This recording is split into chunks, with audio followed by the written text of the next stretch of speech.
Morning. Welcome. I'm so glad that you are all here today. I'm so glad to be here today. Today is my first time visiting your church in 6 weeks. So it's really great to be in town and off quarantine. So to be here physically is phenomenal. I'm so glad that you can all be here in the house. And I'm so glad that all of you are joining us from your house. And we are all together today, even as we talked about God's presence is just, as we praise Him, as we lift Him up, He inhabits those praises. Whether we're assembled in a building or we are at home or we're on vacation, when we lift His name up, He sits down in the middle of that. Isn't that beautiful? We know that God is with us. I want to just welcome anybody who may be here for the first time or who may be connecting with us online for the first time. There are in your seats a number of QR codes that you can use, and it's super easy. You just pull out your phone, you open up your camera, and you just point it at that QR code. It recognizes it. I love technology. And a little thing will drop down. You click on that, and it'll take you right to the Connect card. And that Connect card is really, it is what it says. It's how we help you to connect with the community here at Capitol. And so whether it's I'm here for the first time, or it's I'd like to take a next step in my spiritual journey, or I've got a prayer request, that's how you do that. And so you can use that. And we would love to just be able to connect with you and help you know more about how you can take further steps with the community. It's exciting to think about. It's a paradigm shift, but it's exciting to think about that there are people who are a part of the community, who are connecting with us, who've never been in this building. But that's the church global, and we are connecting and ministering all around. So I just want to, again, I know we do it all the time, but I haven't been here in a long time, but they've been holding it down. Can we just hear it for the dream team that has been holding it down throughout this, and the production team? I mean, just amazing. Amazing. So before we continue, a couple things that I do want to mention. We saw them on the screen, but they're coming up. And the first thing that I want to mention is the 21 days. 21 days of prayer and fasting are coming up starting August 31st. And this is going to be a phenomenal time to hit the ground in prayer. And so that is 6 a.m. Monday through Friday and 9 a.m. on Saturdays. And you can join virtually or you can join in person. But however you join, I really hope that you do join and that you go all in on this. The second thing is small groups. Small groups are starting September 6th. I added three more groups registered today. And so you can, again, use those QR codes on the back in order to find the new groups that are there. If you are online, you're probably seeing links in the chat thread where you can hit that directory and you can find a group and you can connect. We've got in-person groups as well as online groups, so everybody can connect to a small group. And I'm telling the leaders, I've been talking to leaders, this is the most important season of semester, the most important semester of small groups, I believe, because of the world that we're in and the uncertainty that we face.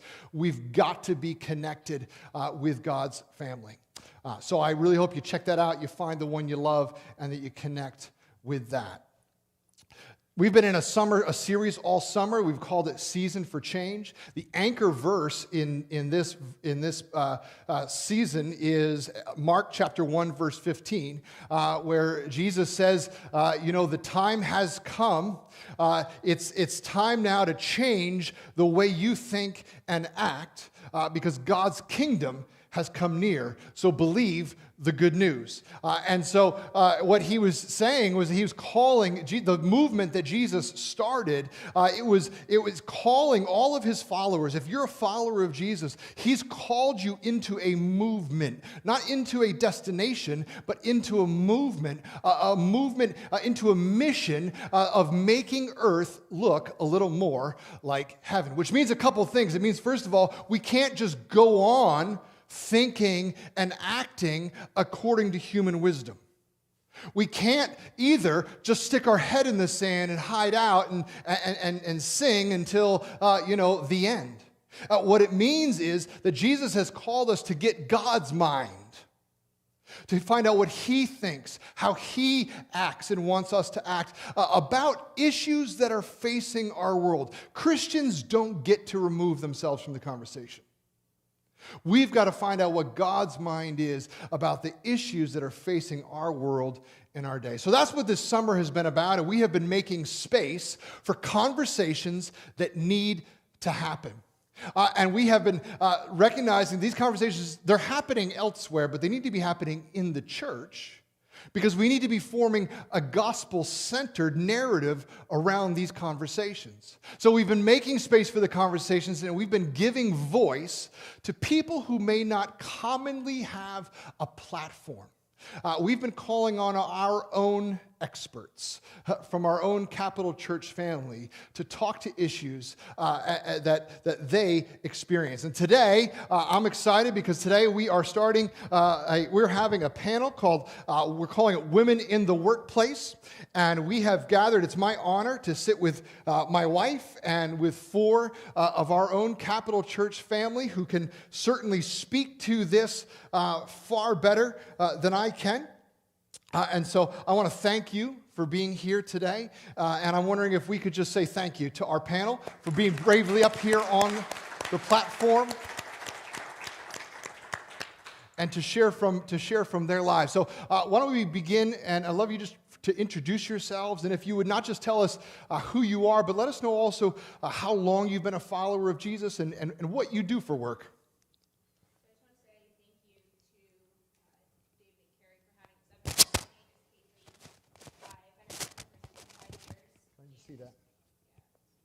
There we go. All right, I've been a Christian for 25 years, and I'm an ophthalmology resident at Albany Medical Center. My name is Princey. I've been a Christian since I was a child, and professionally for work, I'm an attorney. My name is Emily. I've also been a believer for most of my life, and I oversee an IT department for a medical practice in the Capital Region. Good morning. My name is Heather. My husband and I are going to be celebrating 10 years as Christians this October. So I just thought and I own an employment service. So we're going to start right off by talking about some of the challenges to the work-life balance that we have faced. And I'll start off by sharing one of mine, and that was always my own expectations that I put on myself. And so it was always challenging to meet those. Sorry, is this not right? And led to feelings of failure sometimes and a lot of guilt, a lot of like, well, if I'm home, I'm not doing what I should be doing at work, and if I'm at work, I'm not doing what I should be doing at home. So what are some of the other challenges that you guys would say you face trying to strike that balance? Yeah, I definitely face that on a daily basis as a new mom and trying to figure out how to still pursue this passion of a career that I probably still have a good 30 years ahead of me in, but also making sure that my daughter, especially in her young age, knows that she is a priority, that I'm not choosing a career over her. So being still a new mom, I'm still maneuvering my way through that, but it's been small things I've noticed, just committing to leaving the office at a certain time, so I get that time with her, and then if I didn't finish what I have to do for the day, well, when I put her to bed, then that's when I pick it up. So it's, I've definitely come to understand the sacrifice that not just moms, parents have when they do that. Yeah, for me, so Dan and I got married about a week after we graduated medical school and a week before we started residency. So essentially, I started my career in our marriage at the same time. And I brought into our marriage all of these worldly expectations of what I was supposed to be as a wife and then also as a physician. So we were working like 70, 80 hours a week. And then I also felt the idea that I would had to have dinner on the table every night. The house had to be clean. Just kind of be everything to everybody. Which was totally not expectations my husband was putting on me at all, but something that I had created. And so for the first 6 months of marriage, we would kind of every few weeks have this revolving fight where I would get overwhelmed and tired, and then I would accuse him of never doing anything to help in the house. And I know I'm not the only woman who's ever done that before. And what it really took was sitting down and discussing what his expectations were, discussing what my expectations were, but then putting it before God and asking him what his expectations were of me, and learning to let go of things that just really don't matter, like dirty dishes. And so when you kind of step back and you're able to assess who God says you are and not what the world says you should be, it's led to a lot more peace in our home and a better career path. That's great. I think for me, the biggest thing is time management. Making sure that I make time to connect as a wife and connect as a mother. That can be challenging at times when you're thinking about everything that you have to do in the upcoming day. But one of the things that Pat and I are really good at doing is getting up very early in the morning, making sure that we talk about our day, we do the verse of the day, we do a devotion. And that's really satisfying, and I think it really helps us starting our day, with each other, with God. And so those challenges that might come throughout the day are easier. And, one of the other challenges that I can have is I have a fairly stressful job, so I think, done a pretty good job of making sure that when I leave the office, that I don't bring it home, so that when I walk in the door, I'm reconnecting as a wife, I'm reconnecting as a mother, so that our home life is comfortable and peaceful. Thank you. This is gold. This is this is phenomenal. In addition to getting to facing not just challenges, at home and in that tension, but also you face challenges in the workplace itself. Things like gender inequalities. And I'm just wondering if you would talk about some of maybe those inequalities that you have faced in the workplace. So, for those of you who may not know, IT is a pretty male-dominated field. You don't really hear about CIOs being women. But in my previous job, which I spent 12 years at, I'm pretty new in my current role. I was part of a leadership team with 7 men. I was the only woman, and I was the only person under the age of 40, so I was a bit of a double whammy there. And very quickly, I found myself intimidated because I had, these seasoned individuals who'd had careers longer than I had even been alive. And so I went into that thinking, these are people who can mentor me, who can teach me and help me. But really quickly, I found myself being completely alienated. We'd go on business trips, and any extracurriculars, just even dinner, or, hey, let's go check out this band down the street. I was I wasn't included in any of that. And it was a real struggle because this was supposed to be my team. These were supposed to be people supporting me. And I got to a point where I noticed that I would compromise a lot and just try to do whatever I needed to do to fit in with the good old boys club, but I realized that's not me. I don't like golf, so I'm not going to go play golf just because it means I get to be part of this group. And as I kind of found myself in that and just maneuvered my way through standing my ground and being true to who I am and knowing I was being true to who God created me to be, I really quickly found my way. I started to notice differences in how I was being treated. Being included, being consulted for my specific area of expertise. And, I had to have some times where I had to directly confront somebody. And I think in doing that, but doing it in a professional way, I earned more of their respect. And that divide became smaller and smaller over time. That's good. That's good. When I found that I was feeling challenged in trying to balance work and life, I know that something that got me through was my faith. I felt very strongly that I could get through whatever was in front of me if I just kept doing my best and kept following what I knew was the right thing to do the right thing for my family, for my husband, for my kids, and in the workplace. And so I'd like to hear from you guys a little bit on how your faith helped you navigate your challenges in the workplace. So for me, I've definitely felt like I don't belong at times in the workplace. The legal profession is also largely male-dominated, and There's definitely been times where I felt intimidated and I felt like I've had to prove myself through perfect performance and always just showing up and being 100%. And that gets exhausting really quickly, and I just found myself burning out and just relying on my worth based on how good I was performing at work. So my faith in Christ is really what's given me that confidence that I lack on my own, that God has called me for my profession, and He's purposed me for my vocation, and He knows better than I do. He knows better than any of my colleagues do, and if He's put me here, then I absolutely belong. And that it just takes so much weight off of my shoulders, and it just puts it on God, and I just sleep better at night, honestly.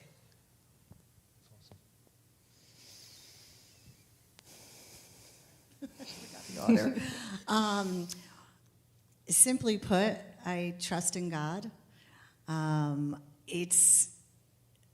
sure many of you can feel this, but like when it comes to stresses at work and am I going to get a new contract or are the employees going to show up, God really does give me peace and comfort.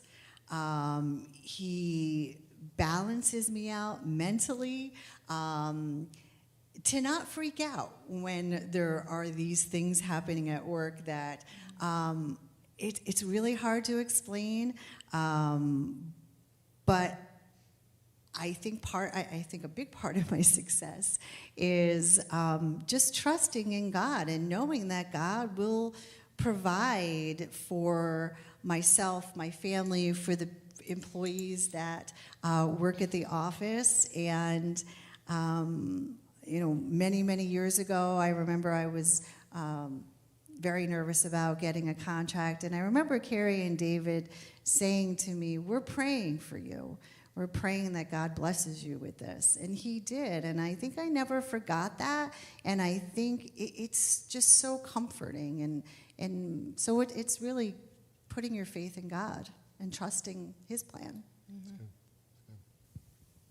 So for me, one thing that I'm actively working on right now is being still. So as Christians, we're called to be still and know that He is God, and to be as gentle as doves, but as wise as serpents. So when I'm confronted in the workplace or at home with a conflict or tension, it has helped me tremendously to slow down, be still, and assess the situation, and in that stillness to really take into account what is happening. And then the first thing I do is pray for truth. What is the true situation that I'm facing? Is this something that I've put in my head? Lies that have been embedded in my head, or is this something that I really need to address? And then the second thing I go for is wisdom. God, how do I handle this situation? And that has made me a significantly more effective leader in the medical community. And as a budding physician who's going to be on my own, we're just kind of expected to lead, and we're not always trained how to do it. And so we're expected to lead our staff, and you're leading your patients all day long and convincing them of the proper treatment. And so by learning to assess what's true and then learning to assess how to have wisdom to convey that has been tremendous for me. That's awesome. When I think about the merging of career, corporate workplace, and faith, and I think about the New Testament really brings out a couple places where here are some women who just do it right. There's one example in Luke in chapter 8, talking about the fact that the disciples followed Jesus, but then there were also a number of women who also were a part of, we always think of the 12 disciples following Jesus, but those guys, if you know about them, they would have got lost on the way out of the hut. They had, and there was a whole group of people that were going around. In Luke chapter 8, it says this is among those women that were following along and a part of Jesus were Susanna and Joanna, the wife of Chusa, who managed King Herod's household. And it says, many other women who supported Jesus' ministry from their own personal finances also traveled with him. These were professional women who had their resources, and they were devoting it to ministry. And then in Acts chapter 16, we read about when the church in Philippi started. It says that Paul and Luke, this is Luke again, he's writing this, and he says, we were sitting on the riverbank. We struck up a conversation with some women who had gathered there, and one of them was Lydia, a businesswoman from the city of Thyatira, who was a dealer of exquisite purple cloth and a Jewish convert. And while Paul shared the good news with her, God opened her heart to receive Paul's message. And it was her house. She was the first micro church in Philippi. She launched that. And then if you read through Paul's letters, you'll see at the end where he's always giving shout outs to women who were part of the movement and in leadership positions. Because you see, sometimes God raises up leaders for his mission, and then sometimes he finds difference makers who are just living, and he tags them and calls them and invites them into his mission. And the Bible has just several examples you can see of women who brought their knowledge, their skills, their profits that they gained in the professional world, and they brought that into God's work. So I'd love to hear from you about that. What are some ways that you've seen God use, your knowledge, your skills, your means that you've gained in your professional work to employ that in his work, in his church, in his mission?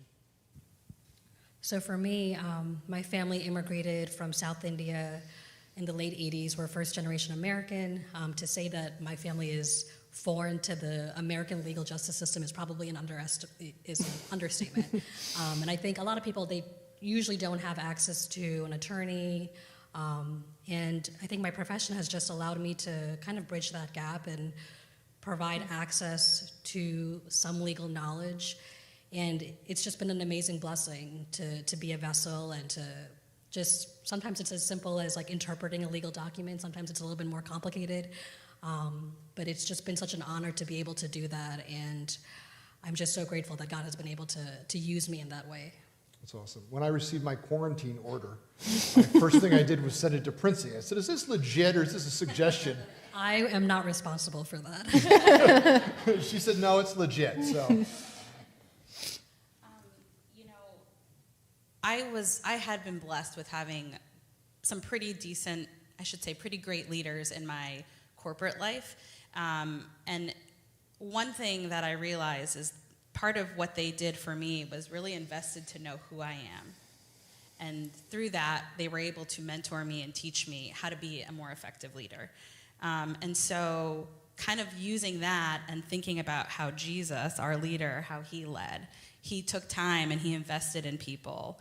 Maybe not even the most popular people in the group, but he took time to get to know them. And so I've been able to use that not only in my corporate life, but I'd say also certainly in my spiritual life, really through small group leadership. I love this idea of just getting in someone's house, or hey, if it's Zoom now, whatever works, but taking time to get to know people. And as you kind of get to know them, you get to mentor them and help them. And when you, for lack of a better word, are an expert in a certain domain, you have that opportunity to speak to them in ways that others may not really be able to. So I'd say small group leadership, small group coaching, and even for me more recently, taking the next step to go through our spiritual coaching program here at Capitol so that I can further use those skills in both places, but ultimately to help others grow in their spiritual life. Now, Emily, you are leading a super cool small group this semester. You want to just talk about it? Yeah, I'm really excited about it. So Christina and I are both working moms, and we've just recognized there are a lot of working moms that go through some unique challenges. And I mentioned this the other week too. Being a mom is work, so that looks different for everyone. But we're excited to just have, a casual gathering here in our Capitol Church parking lot. Just bringing your chairs, your coffee, and we just want to encourage each other going through some of the Psalms and just letting those words encourage us in our day-to-day struggles as working moms. That's awesome. So anybody can register. Well, if you're a working mom, you can register for that group, and that will fill up. I'm certain of it. So awesome. That's going to be cool. For me, my gift is hospitality. And, I see that when I'm at work. When I come into the office in the morning, I make sure that I talk to everybody. Before I even sit down, I go around and I talk to everybody. How was your night? How are things going? And, my gift of hospitality also extends here, and it probably really started here, if I think about it. Being part of the Greeters Ministry, I love to host small groups at my home. Carrie and I are going to co-host an outreach small group, I guess starting September 6th. So look for that. And I think, Pat and I have been blessed, and it has allowed us to properly tithe. And I think that's really important. We see what our offerings do right here in our church, locally, but worldwide. So, and that feels really good to be able to do that. That's awesome. You guys are impressive. Thank you for sharing your stories. What would you say to women in the church who are experiencing maybe some of the same challenges that you are experiencing or have experienced? What advice would you give?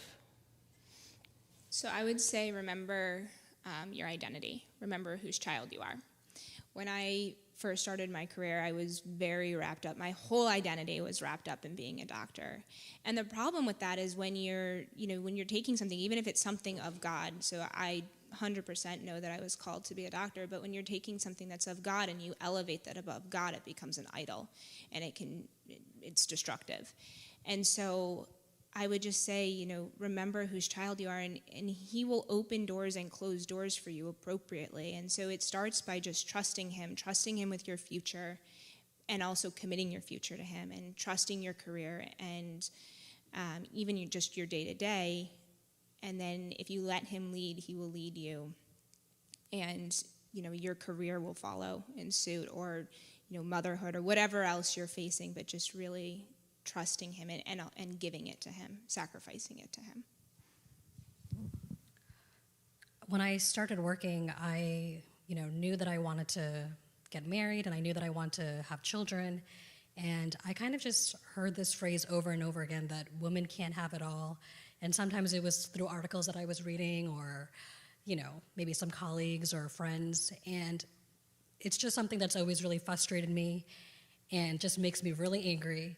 And I think for anyone who's in the audience who might be struggling with that, or who is about to start their professional career and also wants to have a family, or whatever their all may be, I think it's just important to remember that if God has called you to be in the workforce, to have a vocation outside of the home, or to be in the home and to have a family, he will make a way for you. And as long as you put God as the center and you're always pointing it back towards him, there's no reason why you can't have it. And so just to dismiss those people who are trying to tell you that you can't have it.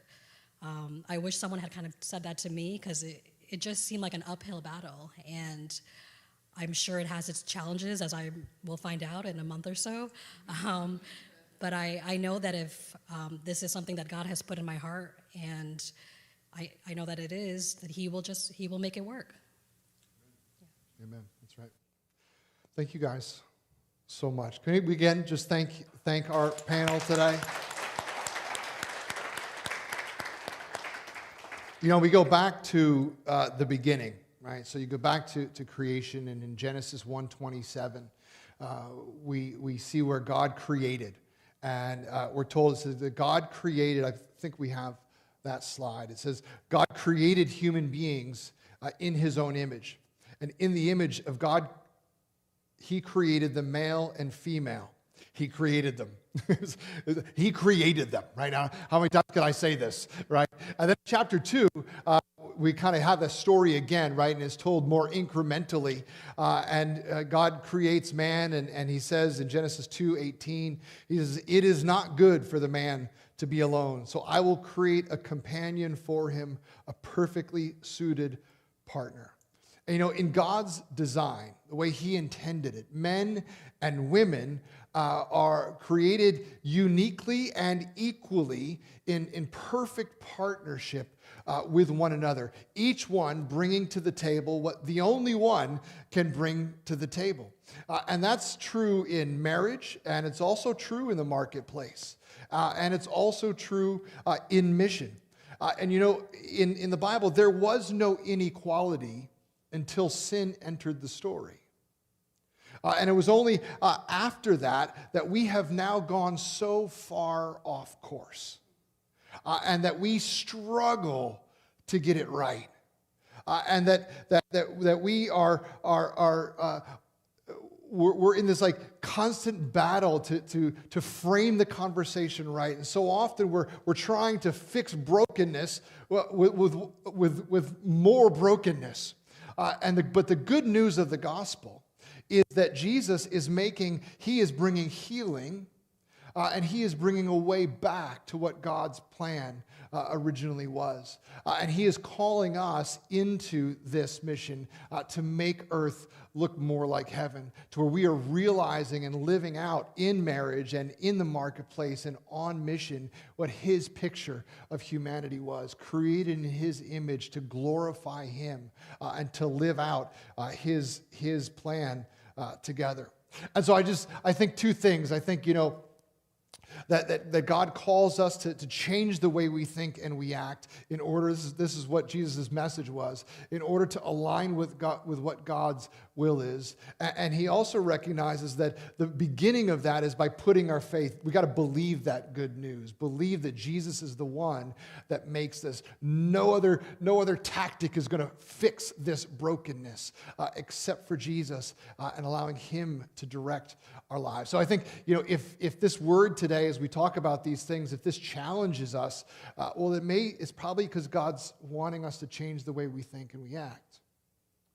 And I think if this inspires us, we're like, man, I just can't figure out how to get this. It may be because Jesus is calling us into a deeper level of faith. And so I want to just share with you how to take that first step into those steps if that's what God is putting on your heart and leading. But first, I just want to show this video. And this video is just it's a call and an invitation for all women to see themselves and embrace themselves as God sees them.